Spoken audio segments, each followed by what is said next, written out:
Le suspense autour de la candidature d'Emmanuel Macron à la présidentielle touche à sa fin. Elle doit être officialisée demain matin. Ces derniers jours, son entourage avait laissé entendre que la décision était imminente.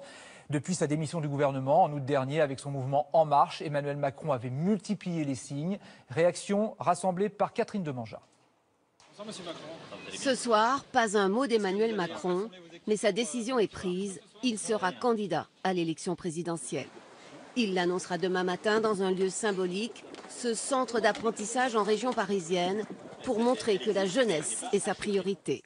Une candidature en forme de défi pour François Hollande, dont il a longtemps été le protégé. À la veille de l'annonce, le chef de l'État lui lance une mise en garde. L'enjeu, c'est le rassemblement, c'est la cohésion. Mais la gauche est divisée.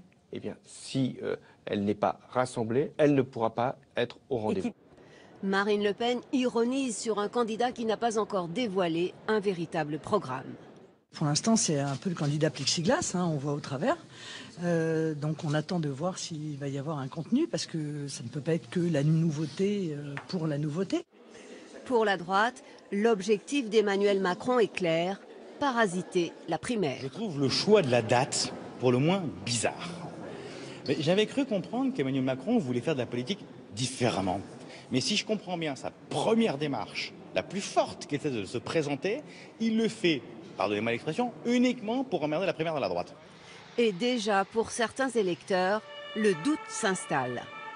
Ça m'incite à réfléchir, on va dire, et à l'envisager comme une alternative à un autre candidat qui pour moi, était celui que j'avais choisi jusqu'à présent. Donc ça m'amène à m'interroger, Juppé. Dès jeudi, Emmanuel Macron sera en campagne. Un déplacement à Marseille, à la rencontre encore de jeunes.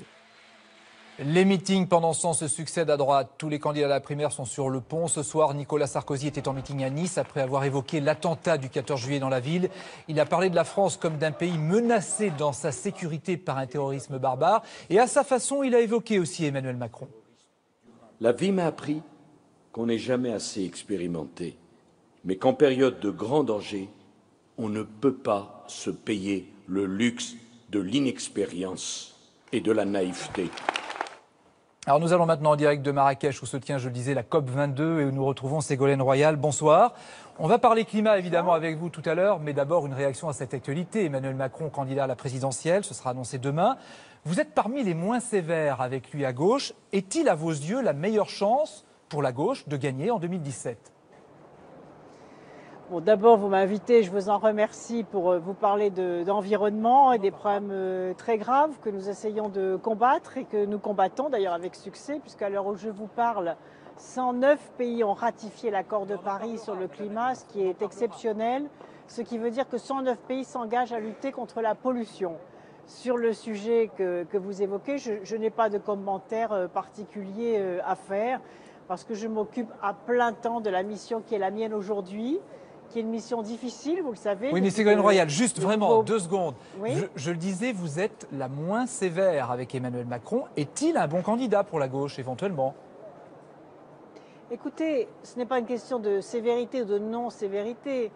Quand on voit ce qui s'est passé dans la campagne des États-Unis, la seule chose qui me paraît très important à dire aujourd'hui, c'est que vraiment je souhaite profondément que le niveau de la campagne présidentielle française soit un exemple pour le monde entier.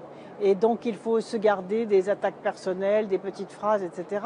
Et en ce qui concerne la gauche, le camp du progrès, je souhaite bien évidemment que tout soit fait pour qu'il y ait le rassemblement. On sait qu'il y a des enjeux absolument considérables. On sait qu'aujourd'hui le modèle social français est menacé. Et donc il faut que les uns et les autres nous soyons conscients de cette responsabilité de rassemblement pour affronter le débat de la présidentielle et pour projeter les Français vers l'espérance. Alors, on va parler de climat. Il y a énormément de... On va parler de climat, Ségolène Royal. On va vous retrouver dans un instant. Marrakech, où se tient la COP22, qui devra appliquer les principes décidés lors de la COP21 à Paris pour limiter le réchauffement climatique. Après les grands principes, les pays signataires vont devoir entrer dans le vif du sujet. Et l'élection de Donald Trump aux États-Unis changera-t-elle la donne? C'est la question. François Hollande a appelé au respect des engagements. Commentaire Pierre-Yves Salic. François Hollande est arrivé à Marrakech avec un message fort. Un message que tous les participants à la COP22 ont envie d'envoyer outre-Atlantique. Les États-Unis Première puissance économique du monde, deuxième émetteur de gaz à effet de serre, doivent respecter les engagements qui ont été pris. Durant sa campagne, Trump, le climato-sceptique, a été très clair. Il veut défendre les énergies fossiles de son pays et il est contre toute contribution écologique. On va annuler l'accord de Paris sur le climat et stopper... C'est incroyable. Et stopper tous les versements américains au programme des Nations Unies sur le réchauffement climatique. Son élection a donc été fraîchement accueillie la semaine dernière à la COP22. Personne ne peut prédire la position de la nouvelle administration en janvier prochain. L'actuel délégué américain lui-même n'en sait rien. On attend avec impatience de parler avec la prochaine équipe. Personne n'a été nommé, on ne sait pas qui ils sont, on ne connaît pas leurs opinions.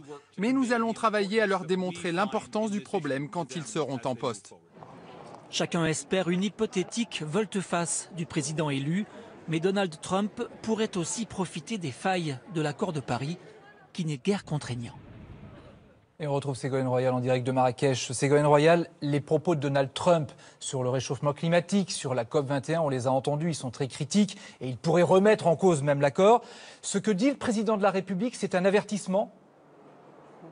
Oui, c'est un avertissement et d'ailleurs la communauté internationale ici représentée lance ce même avertissement. Je vous l'ai dit tout à l'heure, 109 pays ont ratifié l'accord de Paris, c'est dire qu'ils ont pris conscience de l'urgence et il va falloir vraiment combattre pour que les États-Unis d'Amérique qui, avec Barack Obama, ont joué un rôle clé dans cet accord de Paris en entraînant avec eux les pays les plus pollueurs de la planète pour réduire justement la pollution qui entraîne ce réchauffement climatique et donc pour que la parole des États-Unis d'Amérique soit tenue. Je vais vous donner un exemple puisque ici nous sommes au Maroc, sur le continent africain.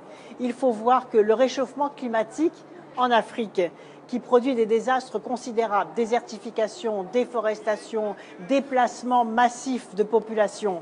Quand on observe qu'en 2050, la population du continent africain va doubler pour atteindre 2 milliards d'habitants et qu'aujourd'hui 700 millions d'habitants sont privés d'accès à l'électricité, on voit les enjeux considérables qu'il y a pour leur donner le droit d'accéder à l'énergie solaire pour développer, par exemple, comme on l'a fait aujourd'hui, en signant la coalition solaire mondiale pour permettre de faire baisser les prix. Et nous avons lancé un appel à projet sur les pompes à eau solaire pour, à partir de l'énergie, de la chaleur du soleil, permettre aux paysans de cultiver leurs terres en allant chercher de l'eau dans les nappes phréatiques grâce à ces pompes solaires. Ça fait partie effectivement d'accéder à l'alimentation et donc de limiter les migrations. Et ça fait partie des enjeux de la COP21. Ce sont les pays des enjeux du Nord considérables. aident les pays du Sud. Mais la COP21, c'est pas forcément gagné non plus en Europe parce que l'Union européenne a signé la COP21, l'Union européenne dans son ensemble. Maintenant, il va falloir que les 28 pays, chacun de son côté,